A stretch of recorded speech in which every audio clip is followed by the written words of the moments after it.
नमस्कार विद्यार्थी मित्रांनो, मी रुपाली देवरमनी। आज खूप दिवसांनी परत एकदा आपण यूट्यूबवर भेटणार आहोत। तर इयत्ता 5वी माय मराठी ही कविता आज आपण पाहणार आहोत। लेखिकेचा नाही, कवित्रीचं नाव आहे संजीवनी मराठे। आणि इथं आपण माय मराठी या कवितेतील शब्दार्थ पाहणार आहोत। पहिल्यांदा वाहियले म्हणजे अर्पण केले, धामी म्हणजे ठिकाणी किंवा घरी, अखंड म्हणजे संपूर्ण, निर्भर म्हणजे गाढ किंवा पूर्ण, अंकी म्हणजे मांडीवर, वात म्हणजे जोत, गंध म्हणजे सुवास, भरारणी म्हणजे संचार करणे, स्वरूपा म्हणजे अस्तित्वात, नवलपरी म्हणजे वेगवेगळ्या तरा, प्रीत म्हणजे प्रेम, साजरा म्हणजे सुंदर, मोहनमाला म्हणजे भाषा। अशा प्रकारे कवितेमध्ये आलेल्या अवघड शब्दांचा अर्थ आपण पाहिलेला आहोत। आता आपण माय मराठी कवितेचं अर्थ पाहणार आहोत। माय मराठी तुझिया पायी, तन मन धन मी वाहियले, तुझिया नामी तुझिया धामी, अखंड रंगुनी राहियले। म्हणजे हे माय मराठी, माझे तन मन धन मी तुझ्या पायाशी समर्पित केले आहे। तुझ्या ठाई तुझ्या नावामध्ये मी अखंड रंगले आहे। कष्टामधली तुझीच गोडी, चाखायाची मज आई, मला आवडे तुझा विसावा, तुझीच निर्भर अंगाई।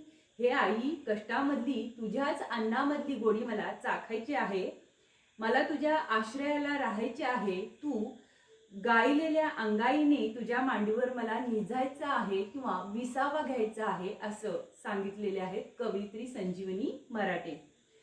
तुझे झरे अन तुझी पाखरे, वास तुझा जनलोक तुझा, हवा हवासा मला वाटतो, राग तुझा संतोष तुझा।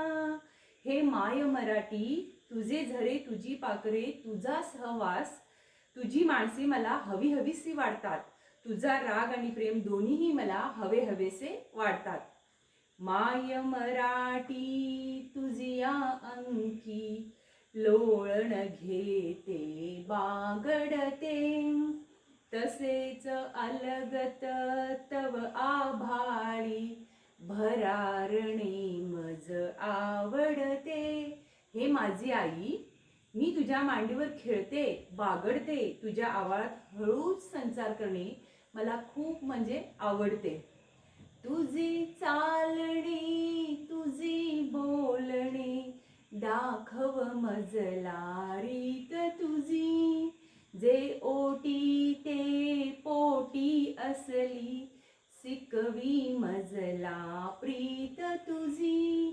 तुझ्या चालण्याची तुझ्या बोलण्याची पद्धत मला दाखव, जे पोटात असते तेच तुझ्या ओटात येते, असले तुझे प्रेम मला शिकव, असं कवयित्री संजीवनी माय मराठी भाषेला सांगत आहे। तुझ्यासाठी गुंफीत बसते मोहनमाला शब्दांची, अर्थ साजरा गंधला जरा, नवलपरी पण रंगाची। म्हणजे तुझ्यासाठी ती काय गुंफीत बसणार आहे? मोहनमाला। ती मोहनमाला फुलाची नसून कशाची आहे? शब्दाची, भाषेची माला ती गुंफणार आहे। अर्थ साजरा, साजरा म्हणजे काय? सुंदर असा अर्थ। आणि गंध कसा आहे? तो लाजाळू आहे। नवलपरी पण रंगाची म्हणजे भाषेच्या वेगवेगळ्या तऱ्हेचे आहे, असं कवयित्री म्हणती। मी तुझ्यासाठी चांगल्या अर्थाची, लाजऱ्या गंधाची, नवलाईच्या रंगाची, म्हणजे मधुर अशा सुंदर शब्दाची माला घेऊन गुंफीत बसलेली आहे। माय मराठी तुझ्यासाठी, वात होऊनी जळते मी, क्षणाक्षणाने कणा कणाने, तुझिया स्वरूपा मिळते मी। हे माय मराठी, मी तुझ्यासाठी ज्योत होऊन जळते आहे। ज्योत म्हणजे वात। क्षणाक्षणाने आणि कण्याकण्याने तुझ्यामध्ये मी एकरूप होत आहे, असं कवयित्री संजीवनी मराठे यांना म्हणायचं आहे. आता आपण या कवितेखालील स्वाध्याय पाहणार आहोत.